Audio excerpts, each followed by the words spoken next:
ყველა ქვეყანას კონკრეტულ შემთხვევაში აქვს თავისი დღის წესრიგი და ცალკეულ შემთხვევებში შეიძლება სადღაც იყოს, სადღაც არ იყოს. ეს არ არის ჩვენთვის მნიშვნელოვანი. ასეც ცდილობენ დღეს ივანიშვილის გუნდის წევრები სამხრეთ კავკასიაში შეერთებული შტატების ვიცე-პრეზიდენტის ვიზიტის გაუფასურებას. სომხეთსა და აზერბაიჯანში ჯეიდი ვენსის ჩამოსვლისა და პარტნიორებისთვის დღის წესრიგიდან საქართველოს გაქრობის ფონზე ოცნების პროპაგანდა ამტკიცებს, რომ ამერიკასთან ორმხრივი ურთიერთობების კონტექსტში უფრო მნიშვნელოვანი ის რამდენიმე ფოტოა, რომელიც ოცნების პრეზიდენტმა და საგარეო საქმეთა მინისტრმა სოციალურ ქსელებში გამოაქვეყნეს. ბოლო 1 წლის განმავლობაში იყო უამრავი სამუშაო დონეზე შეხვედრა და ასე შემდგომ, რაც შეიძლება საზოგადოებისთვის არ არის ცნობილი, არც არის მიზანშეწონილი და არც არის საინტერესო. მთავარი არის, რომ ამ შეხვედრებმა მოიტანოს თავის შედეგი.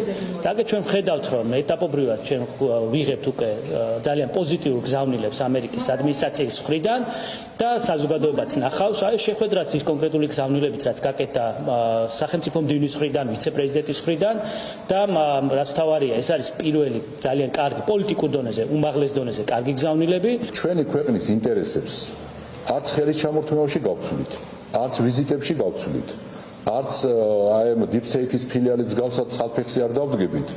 არადა საერთაშორისო ოლიმპიური კომიტეტის საზეიმო ვახშმიდან ოცნების მიერ გამოქვეყნებული ფოტოების გარდა არაფერი ვიცით. მოვისმინეთ მხოლოდ მიხეილ ყაველაშვილის სამთავრობო მედიასთან გაკეთებული განცხადება, რომლითაც ოცნების პრეზიდენტი გვიმტკიცებს, რომ ამერიკის ახალ ადმინისტრაციას საქართველოსთან ურთიერთობების გადატვირთვის დიდი სურვილი აქვს და თან ბაიდენის ადმინისტრაციას ოცნების მთავრობის მიმართ ნეგატიურ დამოკიდებულებაში ამხელს. თუმცა ამ შემთხვევაში მას სიტყვაზე უნდა ვენდოთ, რადგან არ გვინახავს არც შესაბამისი მტკიცებულება და არც ამერიკული მხარის პოზიცია მოგვისმენია. ძალიან მნიშვნელოვანია, როდესაც ხდება განცხადება და ვისმენთ განცხადებას, რომ საქართველოს ჭრილში დახვდათ კონკრეტულად მათ ასევე ძალიან მძიმე მემკვიდრეობა და კიდევ ერთხელ გავმეორდებით, დაველოდოთ მოვლენების განვითარებას და კიდევ ერთხელ ვაფიქსირებთ ჩვენს პოზიციას, რომ ჩვენი ხელისუფლება მზად არის გადავიდეს ჩვენ ისტორიულად სტრატეგიულ პარტნიორთან თვისებრივად ახალ ურთიერთობაზე. ოცნების უმრავლესობის ლიდერი დღეს პარლამენტის ტრიბუნიდან ამერიკის შეერთებულ შტატებთან ისტორიული და სტრატეგიული პარტნიორობის აღდგენის მნიშვნელობაზე საუბრობდა. ეს მაშინ, როცა ეს პარტნიორობა სწორედ ოცნების რეჟიმის ქმედებების შედეგად შეჩერდა.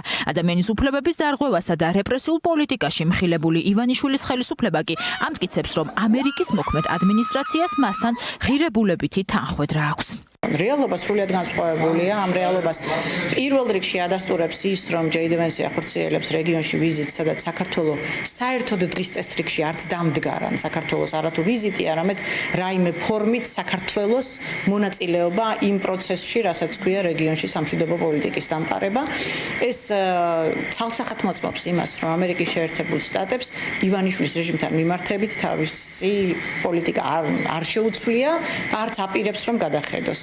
თუმცა ერთია ივანიშვილის გუნდის პროპაგანდა და მეორეა ფაქტები. ამ დრომდე ტრამპის ადმინისტრაციას არც საქართველოსთან შეჩერებული სტრატეგიული პარტნიორობა გადაუხედავს და არცაც წასულა ის სანქციებიც, რომელიც პარტნიორმა ქვეყანამ ბიძინა ივანიშვილს დაუწესდა. ოპოზიციაში ამბობენ, რომ გამოსავალი მხოლოდ რეჟიმის ცვლილებაშია, რომელმაც საქართველოს პარტნიორების გარეშე ოკუპანტის სახელმწიფოს პირისპირ დატოვა.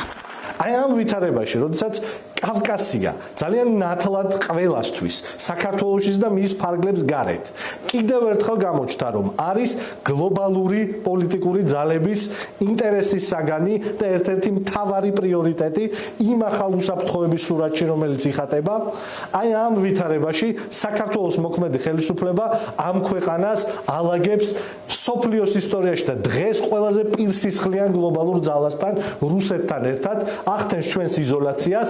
საქართველოს, რომელიც იყო ამიერკავკასიაში ამერიკის შეერთებული შტატების მთავარი პარტნიორი, რომელიც მასპინძლობდა ამერიკის შეერთებული შტატების პრეზიდენტს, ვიცე-პრეზიდენტებს, სახელმწიფო მდივნებს 2012 წლებში, როდესაც ქვეყანა იქცა რეგიონში ევროპის და ამერიკის მთავარ საყრდენად, დღეს ვხედავთ, რომ ამერიკის შეერთებული შტატების ვიცე-პრეზიდენტი ჯეიდი ვენსი საქართველოში არ ჩამოდის და სტუმრობს სომხეთსა და აზერბაიჯანს, რაც არის ამ ქვეყნისთვის საგანგაშო სიგნალი.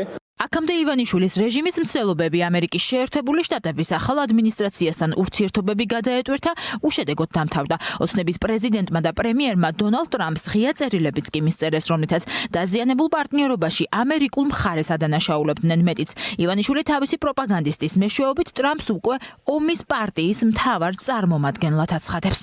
ხელის ჩამორთმევით და ფოტოს გაყიდვით სტრატეგიული პარტნიორობა არ ბრუნდება, მე ვთქვი, რომ მაშინ, როდესაც მარკო რუბიოს გზავნილის მისაღებად ივანიშვილმა უარი განაცხადა და ის შეერთებული შტატების ელჩმა ღიად გვითხრა და მიუხედავად იმისა, რომ შეურაცხყოფელი წერილები აგზავნა ირაკლი კოპახიძემ ვაშინგტონში, როგორც დახურული, ასევე ღია არხებით. სამხრეთ კავკასიაში ჯეიდი ვენსის ვიზიტის ფონზე ჰელსინკის კომისიაში საქართველოს საკითხზე სასაუბროდ ემზადებიან შეერთებული შტატების კონგრესში მოქმედი ევროპის უსაფრთხოებისა და თანამშრომლობის კომისიაში 11 თებერვალს საქართველოში მიმდინარე პროცესებს განიხილავენ და იმ რეპრესიულ პოლიტიკას შეაფასებენ, რაც პროტესტის გაქრობას და ოცნების მთავრობის არაღიარების კრიმინალიზებას ემსახურება.